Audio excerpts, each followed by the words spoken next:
বলেন আমাদের মুসলমানের যে নামটি দেওয়া হয়েছে এই নামটি সাধারণ কোন ব্যক্তি এই নামটি আমাদেরকে দেয় নাই। দেখবেন আপনার বাচ্চাটির নাম যদি আপনার বাবা রেখে থাকে, ও একটু বড় হলে আপনার সন্তানের নামটি একটু গর্জিয়াস হলে ও গর্ব করে বলে, বন্ধু মহলে, চাকরি বাকরি যেখানে করে, অফিস মহলে, সব জায়গায় গর্ব করে বলতে থাকে, দেখো না আমার নামটি আমার দাদু রেখেছিল, বলে কি না? যখনই আপনি বলবেন ভাই রে তোমার নামটা বড় চমৎকার, তখন সে কি বলে, আরে ভাই আমার এই নামটি আমার দাদু রেখেছিল। কথা ঠিক না? ঠিক তেমনি ভাবে মুসলমানদের কেমন চমৎকার যে নামটি দেওয়া হলো, এই নামটি তিনি দিয়েছিলেন, তিনি সাধারণ কেউ নয়।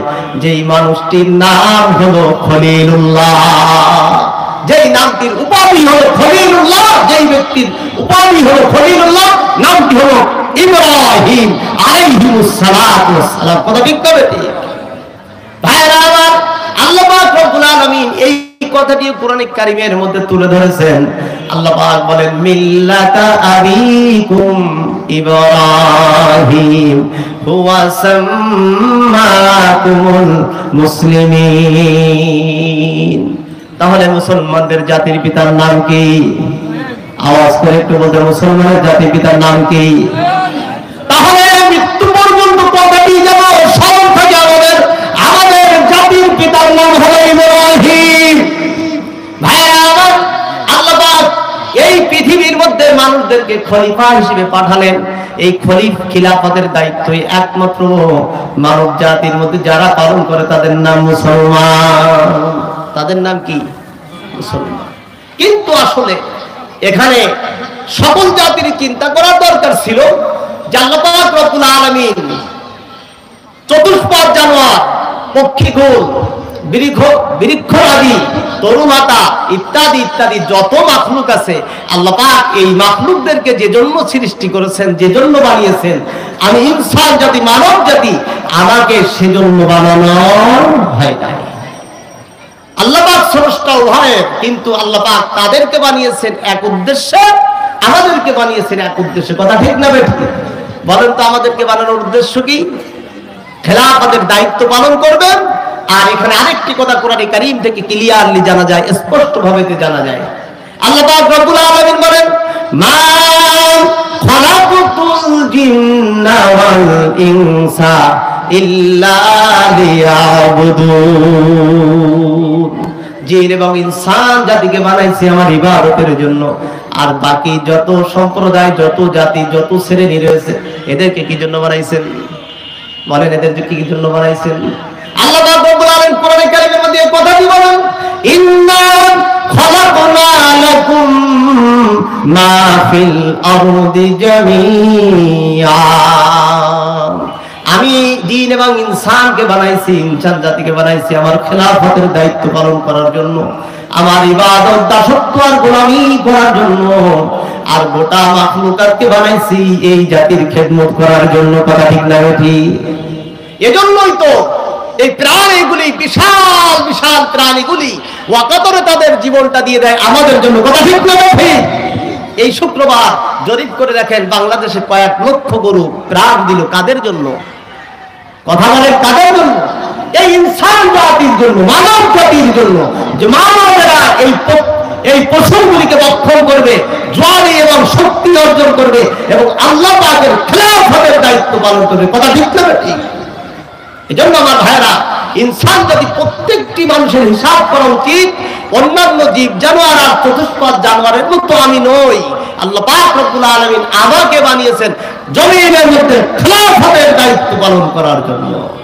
সুতরাং চতুষ্পদ জানোয়ারগুলি যেমন ভাবে নিজের খেয়াল খুশি মতো, ইচ্ছা মতো, আলাইহিস সালাতু ওয়াস সালাম থেকে নিয়ে কিয়ামত পর্যন্ত যত মানুষ আল্লাহ পাক প্রেরণ করেছেন, আদম পয়গম্বর থেকে মুহাম্মদ সাল্লাল্লাহু আলাইহি ওয়াসাল্লাম পর্যন্ত লক্ষাধিক পয়গম্বরদেরকে আল্লাহ পাক এই জমিনের মধ্যে মাসুম, নিষ্পাপ, নিষ্কলুষ করে পাঠিয়েছিলেন এই জমিনের প্রতিনিধিত্ব করার জন্য। কথা ঠিক না ঠিক? তারা তাদের খেলাফতের দায়িত্ব পালন করেছেন। সাইয়্যিদুল কারনাইন আকারুল তাজদারে মদিনা নবী মুহাম্মদুর রাসূলুল্লাহ সাল্লাল্লাহু আলাইহি ওয়াসাল্লাম নবী কুল শিরোমণি 63 বছর হায়াতের জিন্দেগি তিনি আল্লাহ পাকের প্রতিনিধিত্ব করেছেন জমিনের মধ্যে। প্রতিনিধিত্ব করতে যে অজস্র কষ্ট সহ্য করেছেন, নির্যাতনা নিপীড়নের স্টিমুলার সহ্য করেছেন। কথা ঠিক না ঠিক? আলোচনা সংক্ষেপ করতে হবে, সময় যেহেতু কম। এজন্য আমার ভাইরা, মুহাম্মদ সাল্লাল্লাহু আলাইহি ওয়াসাল্লাম আল্লাহ পাকের প্রেরিত নবী রাসূল, খেলাফতের দায়িত্ব পালন করলেন। অর্পিত খেলাফত আল্লাহ পাকের পক্ষ থেকে। তিনি চলে যাওয়ার পূর্বে বিদায় হজের মাঠে আরাফাতের ময়দানে আল্লাহর পয়গম্বর সাল্লাল্লাহু আলাইহি ওয়াসাল্লাম বিদায় নেওয়ার পূর্বে তার কলিজার টুকরা সাহাবীদের কাছে এই খেলাফতের দায়িত্বটা দিয়ে গেলেন। কথা ঠিক না ঠিক? আপনারা জানেন সাহাবায়ে কিরামদেরকে আল্লাহর নবী বললেন, আবার সাহাবীরা, দ্বীন ইসলামকে 16 আনায় পরিপূর্ণ করে দেওয়া হয়েছে। আল্লাহ পাক এলান করে দিয়েছেন, আল-ইয়াওমা আকমালতু লাকুম দীনাকুম ওয়া আতমামতু আলাইকুম নি'মাতি ওয়া রাদিতু লাকুমুল ইসলাম দীনা। আল্লাহ পাক রব্বুল আলামিন দ্বীন ইসলামকে পরিপূর্ণ করে দিয়েছেন। আমি মুহাম্মদুর রাসূলুল্লাহ সাল্লাল্লাহু আলাইহি ওয়াসাল্লামকে জমিনের মধ্যে প্রেরণ করা হয়েছিল ইসলামকে পরিপূর্ণতায় পৌঁছে দেওয়ার জন্য। আমি ইসলামকে পরিপূর্ণভাবে পূর্ণতায় পৌঁছে দিয়েছি। মনে হয় আর বেশি দিন তোমাদের মাঝে থাকা হবে না। তাফসীরের কিতাবের মধ্যে এসেছে আল্লাহর নবী বিদায় হজের ভাষণের পরে 80 থেকে 81 দিন পর্যন্ত বেঁচে ছিলেন। কতদিন? 80 থেকে 81 দিন পরে বিশ্বনবী পৃথিবী থেকে চলে যান। খেলাফতের দায়িত্ব দিয়ে গেলেন সাহাবাদের প্রতি। কাদের প্রতি? আল্লাহর নবীর কলিজার টুকরা সাহাবী, যাদেরকে তিনি ইসলাম হাতে কলমে শিক্ষা দিয়েছেন, প্র্যাকটিস করে শিখিয়েছেন, প্র্যাকটিক্যালি তাদেরকে শিখিয়ে দিয়ে তাদেরকে দ্বীনের দায়িত্ব দিয়ে গেলেন। সাহাবায়ে কেরাম তখন দ্বীনের ফিলাইয়ের জন্য, দ্বীনের প্রচার আর প্রসার করার জন্য জমিনের বিভিন্ন প্রান্তরে ছড়িয়ে পড়েছিল। কথা ঠিক না ঠিক? যার কারণেই তো বিশ্বের বিভিন্ন প্রান্তরে সাহাবাদের কবর পাওয়া যায়। কথা ঠিক না ঠিক?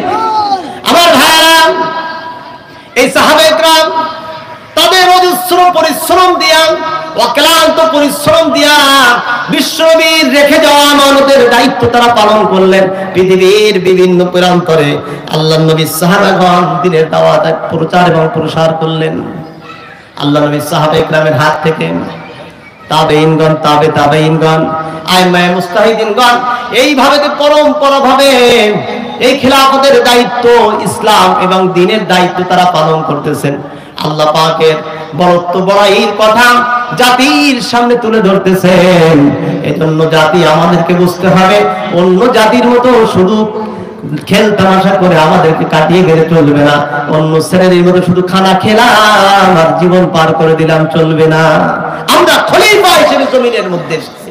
এজন্য প্রত্যেক ধর্মের মানুষের এটা ভাবা উচিত যে আমরা কিন্তু চতুষ্পদ জানোয়ারের মতো আর গাছগাছালি আর পক্ষীকুল প্রাণীকুলের মতো নই। আমরা আল্লাহর পক্ষ থেকে প্রেরিত প্রতিনিধিত্ব করার জন্য জমিনের মধ্যে এসেছি। কথা ঠিক না ঠিক? এজন্যই তো এই জমিনের যত মাখলুক আছে সকল মাখলুক ইনসান জাতিকে সম্মান করে কি করে না বলেন? সকল জাতি নির্দ্বিধায়, এমনকি জিন জাতি পর্যন্ত ইনসান জাতিকে সেলুট করে সম্মান করে চলে। কথা ঠিক না ঠিক?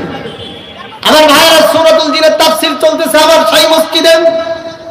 আমি এই তাফসীর দেখতে যেয়ে দেখলাম জিন জাতি ইনসান জাতিকে এত ভয় করে।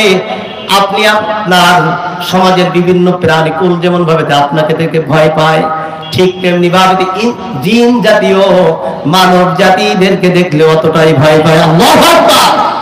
তাহলে বোঝা গেল আমরা ইনসান জাতি হলাম আশরাফুল মাখলুকাত, সবথেকে শ্রেষ্ঠ মাখলুকাত। এজন্য আল্লাহ পাক কোরআন কারীমের অপর আয়াতে কারিমার মধ্যে বলেন, ওয়ালাকাদ কাররামনা বানি আদম। আল্লাহ পাক বলেন যত সন্তানেরা আছে প্রত্যেক প্রাণীর সন্তান হয়।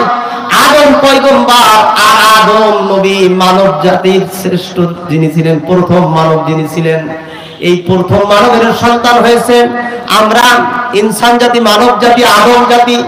আল্লাহ পাক বলেন যে লাকাদ কাররামনা বানি আদম, কিন্তু সকল শ্রেণী সকল প্রাণীর মধ্যে সব থেকে বেশি ইজ্জত এবং সম্মান দিয়ে আমি যাদেরকে তৈরি করেছি তারা হলো বনি আদম, মানব জাতি। কারা বলেন?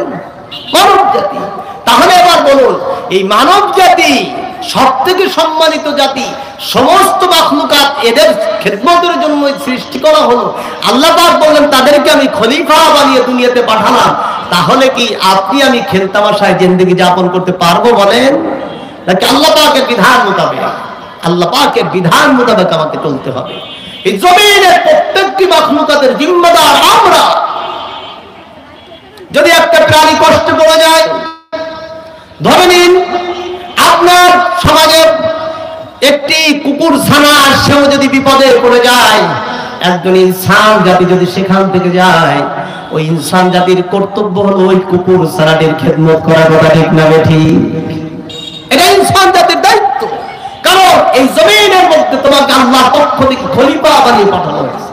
আল্লাহ পাক রব্বুল আলামিন তিনি তো তার কুদরতে হাত দিয়ে কুকুর ছানাকে পানির থেকে তুলে দিবে না, তোমার পরে দায়িত্ব দিতে তুমি হাত দিয়ে কুকুর ছানাটিকে তুলে তাকে আরামদায়ক স্থানে পৌঁছে দিবে। কথা ঠিক না ঠিক?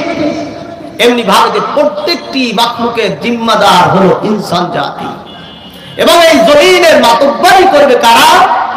ইনসান জাতি। কারণ এর আল্লাহ পাকের পক্ষ থেকে প্রতিনিধি। জমিনের মূল মালিক আল্লাহ প্রতিনিধি হিসেবে পাঠিয়েছেন আমাদেরকে। জমিনের প্রতিনিধিত্ব করতে হবে আমাদেরকে। প্রত্যেকটি মাখলুককে রেখে রাখার দায়িত্ব ইনসান জাতির, মানব জাতির। কথা ঠিক না ঠিক? কিন্তু ভাইরা আমার, এই খেলাফতের কথা সকলেই কেমন যেন ভুলে গেল, অন্যান্য ধর্মাবলম্বীরা ভুলে গেল। এখন দেখা যাচ্ছে সাহাবে কেরামের পক্ষ থেকে পরম্পরা ভাবে আস্তে আস্তে আজ পর্যন্ত ইসলাম চলে এসেছে। এখন দেখা যাচ্ছে মুসলমান যে জাতি সব থেকে আসল জাতি, যত ধর্মাবলম্বীদেরকে দেখেন এদের জন্য কিন্তু আল্লাহ পাক এক বিশ্ব কায়নাতকে ঠিক রাখে নাই।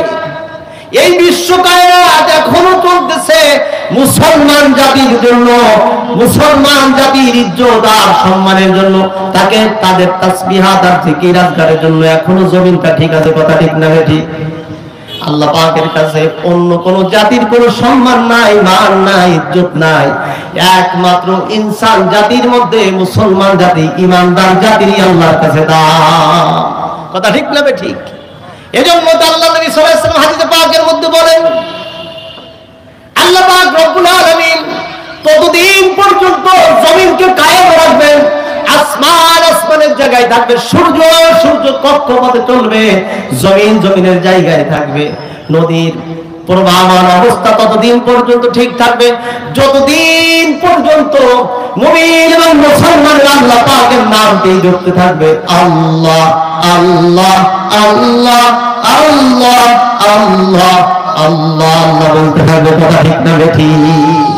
ততদিন পর্যন্ত জমিন ঠিক থাকবে। যেদিন আল্লাহর নামের ধ্বনি মুমিনদের মুসলমানদের জবান থেকে বন্ধ হয়ে যাবে, সেদিন বিশ্ব কায়নাত ধ্বংস হয়ে যাবে। কথা ঠিক না ঠিক?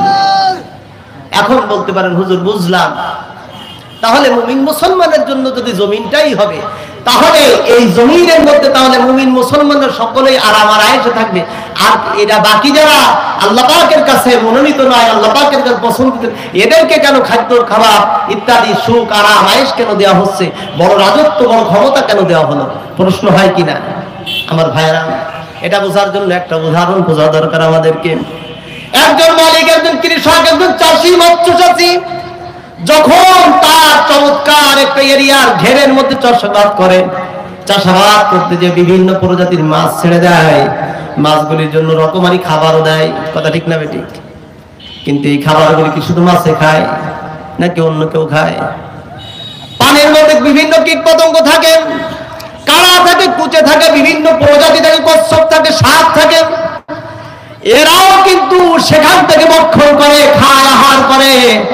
কিন্তু আল্লাহ পাক রব্বুল আলামিন তাদের আহারগুলি বন্ধ করে দেন না, বরং মূল মালিক ওদেরকে খাবার দেয়।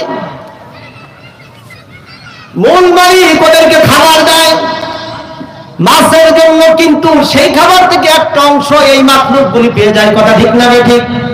ঠিক তেমনি ভাবে আল্লাহ পাক রব্বুল আলামিন এই জমিনের মুখে সকল প্রকার বরকত জারি রেখেছেন মুমিন মুসলমানের জন্য, কিন্তু এখান থেকে বাকি বেদাবী যারা রয়েছে তারাও আহার করে, কথা ঠিক না বেটি?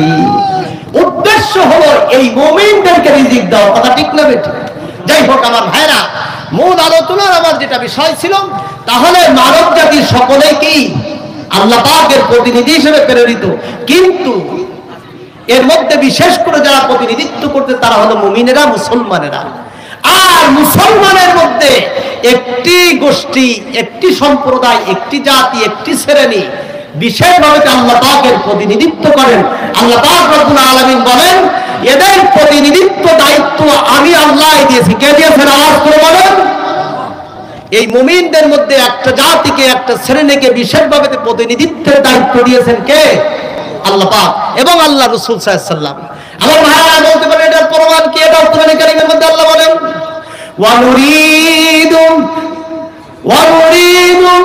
আন নামুন্না আলাল্লাযীনা ইসতুদঈফু ফিল আরদি ওয়া নাজআলাহুম আইম্মাতাও ওয়া নাজআলাহুল ওয়ারিসিন। আল্লাহ রাব্বুল আলামিন বলেন, এই শ্রেণীর মধ্যে, এই মানুষগুলির মধ্যে একদল দুর্বল শ্রেণীর মানুষ, অর্থ নাই, বিত্ত নাই, সম্পদ নাই, কিন্তু এদের কাছে ইলম থাকার কারণে আমি আল্লাহ পাক রব্বুল আলামিন এদেরকে ইমাম বানিয়ে দিয়েছি। সুবহানাল্লাহ। তাহলে বিশেষ শ্রেণী কারা বলেন?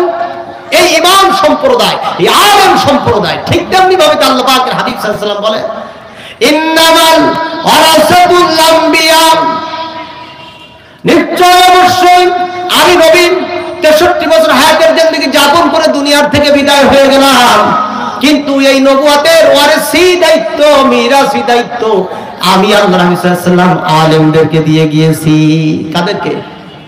আল্লাহ পাকের পক্ষ থেকে এই ইমাম, এই আলেমদেরকে দেওয়া হয়েছে, আর নবীজির পক্ষ থেকে ইমাম এবং আলেমদেরকে দেওয়া হয়েছে। আমার ভাইরা, এজন্য এখন পর্যন্ত ইসলাম চলতেছে, কিয়ামত পর্যন্ত ইসলাম চলবে, কথা ঠিক না ঠিক? এজন্য আমাদেরকে এই আলেম শ্রেণী, ইমাম শ্রেণী, এদের দিকে খেয়াল রাখতে হবে। এনাদের থেকে যে এই নির্দেশনা যখন যেভাবে আসে বুঝতে হবে ওইটাই হলো আল্লাহ পাকের পক্ষ থেকে নির্দেশনা, ওটাই হলো সরকারের দেওয়া আমাদের পক্ষ থেকে নির্দেশনা, কথা ঠিক না ঠিক? এজন্য গোটা মুসলিম জাতি, মুসলিম উম্মাহ উচিত প্রতিটি কদমে কদমে, প্রতিটি পদক্ষেপে ওলামায়ে কেরাম, ইমামগণের পদক অনুসরণ করা, কথা ঠিক না ঠিক? আমাদের ভাইরা, উপস্থিত ভাইরা, আমাদেরকে শপথ নিতে হবে, আমরা আজকাটি ইউনিয়নের মধ্যে যারা আছি, অধিবাসী যারা আছি, আমরাও আমাদের ইমাম পরিষদের উলামায়ে কেরাম আমাদেরকে যখন যেভাবে দ্বীনের নির্দেশনাগুলি দিবে সেইগুলি আমরা মেনে চলব, পারবো তো ইনশাআল্লাহ? আল্লাহ পাক রব্বুল আলামিন আমাদেরকে হযরত আইম্মায়ে মাসাজিদের নির্দেশনা মোতাবেক জিন্দেগি যাপন করার তৌফিক দান করেন। সকলে বলি আমিন। আলাইনা ইল্লাল বালাগ। আসসালামু আলাইকুম ওয়া রাহমাতুল্লাহি ওয়া বারাকাতুহু।